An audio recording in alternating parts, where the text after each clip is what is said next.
Hello guys, I'm Peter from Build-A-Boeing and I'm a very happy guy today because finally I finished this project and I'm ready to mount it in the cockpit tomorrow. The project with the fire handles and the fire panel that has taken me years. I bought these handles actually 2 years ago. They're OEM, they're from a real aircraft. I found them for sale and just had to get my hands on them. So they've been laying around for, well, 2 years now. And finally this summer I decided, okay, now's the time. Now I'm going to do this project. And it has taken around 2 months or so with some vacation in between. So I started the summer and it's three and a half months ago by now. But effectively, it's been 2 months since I started till I finished. Of course, not working 24 hours a day, but just giving it a few hours here and there. So here we are, it's finished. And just look at this. How cool is that? It's so freaking cool. The handles, as I mentioned, they're from a real aircraft and they are running to 28 volts. So it's the original bulbs that are inside. So it looks like the real aircraft because it is like the real aircraft. That is so cool. It has been a struggle today finishing this. I thought I was just going to use a few hours and now I've used like 8 hours. The entire day has gone with this. And I've had a bit of troubles along the way. First of all, my soldering iron stopped working all of a sudden. So the last few wires, they're taped together. I'm not very proud of that, but that's the explanation. If you see it and say, what's all that? Well, I wasn't able to solder anymore at the end. And then, well, we've been away for a few weeks. We've been to Africa on vacation. And then the cockpit that's right here next to me has been powered down. And so today, in order to interface this, I powered it up again. And all of a sudden, something just said, poof. And it was all smelled like burned electronics. And I have no clue what it was. So something somewhere in this room just blowed up, and I don't know if it's inside the cockpit or if it is the soldering station. It could be.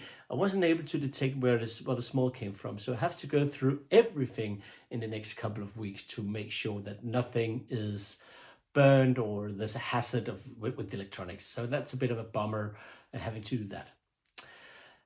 Okay, in this video I'm going to cover how I've interfaced this unit. The wiring I've done in a separate video. I've done a video about the handles themselves that I mentioned and what they feel like. And I've done a video about the panel, the faceplate, how I made those fit. And in this video, the final video, I'm just going to go through the interfacing. So let's have a look at that. Okay, so everything just takes place inside this box. And well, it's actually on purpose that I haven't painted this part so I can look through, but this is what it looks like.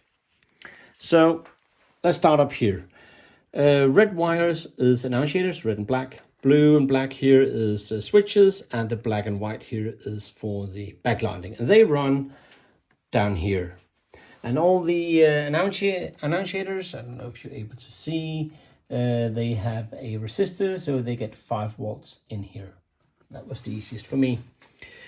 Down here, everything is connected to a Pokies 57E. And I'm just very happy that I was able to actually interface everything with this Pokies. That's, I really like these Pokie cards. They are, they're stable, they're versatile, and very easy to use. And they're supported by ProSim. So they're more or less the backbone of everything that's manually wired in my cockpit. Normally you say that you're not able to use LEDs with your Pokies card because the Pokies card cannot supply very much power, so they're not able to light up more than like 1 or 2 LEDs on the entire board. And I've solved that using these small boards, PCBs that you can see down here. There's one here and there's one over there. They are called ULN2803. And what they do is they act like a relay. So here we have all the common anodes of my annunciators, which means this is steady 5 volt. And the black wires going down here is then the ground for each of the annunciators.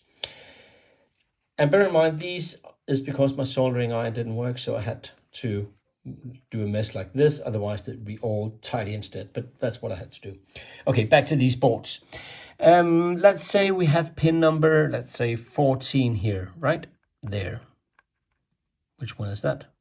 That one. That's number 14. And 14 corresponds to number 5.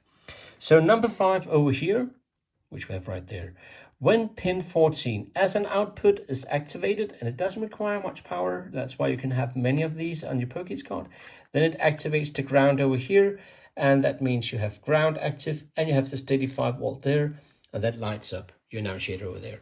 So using these ULN 2803, you're able to have annunciators on your Pokies card, which is great. And they are only like, I don't know, $3 or $4 on your regular China shop. So get your hands on those if you're using either Pokies. You can use them with Arduino or Raspberry Pis as well. Very easy to use. So get your hands on those. That's the 5 volt system. Then we have 12 volts for the backlighting, and then over here is a power supply that requires, well, in Europe 230 volts and delivers 24. And then I was able to adjust the volume to 28. So this one delivers the 28 volts, and they go over here.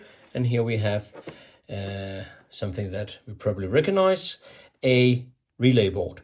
And the relays take care of the solenoid inside the handles and the light bulbs up there, because they both run on 28 volts. So up here, the first 2 relays is handle number 1, then the APU handle, and then handle number 2. And the last 2 over here are not used. So that's what the relays does, and the wiring is behind this green tape here. And over there with the blue wire here, light blue wire, we have the ground for all the 28 volt system. And this is going outwards for a DB9 plug, and that's for my yoke. The signals from the yoke, they come in here and goes into this board as well. And I've tried desperately to have a somewhat nice wiring. This kind of messed it up at the end, but it could be worse than this, I reckon. It's not perfect, but it could be worse. Now, all that's left is just putting on this lid and mount it in the cockpit. I'm so excited. After 10 years without a fire panel and having these laying around for 2 years, finally now I'm ready to put it in the cockpit. And apologies for not having done anything on these handles. I thought I've done that. I was looking in the archive and I couldn't find any videos about it or anything on the blog about it. So apologies for just having laying around and not doing anything about it. That wasn't my intention. I thought I've made something earlier. Anyway, here we are. I've covered the unboxing. I've covered the pin out of the handles. I've covered the panels, how I made them, and I've covered the interface with Pokies and those ULN 2803 chipsets. They are actually pretty cool. I'm gonna use them further on if I'm gonna have annunciators on the Pokies cards. They turned out to be pretty cool. So that's it. I'm Peter from Build-A-Boy, and you guys take care. Bye bye.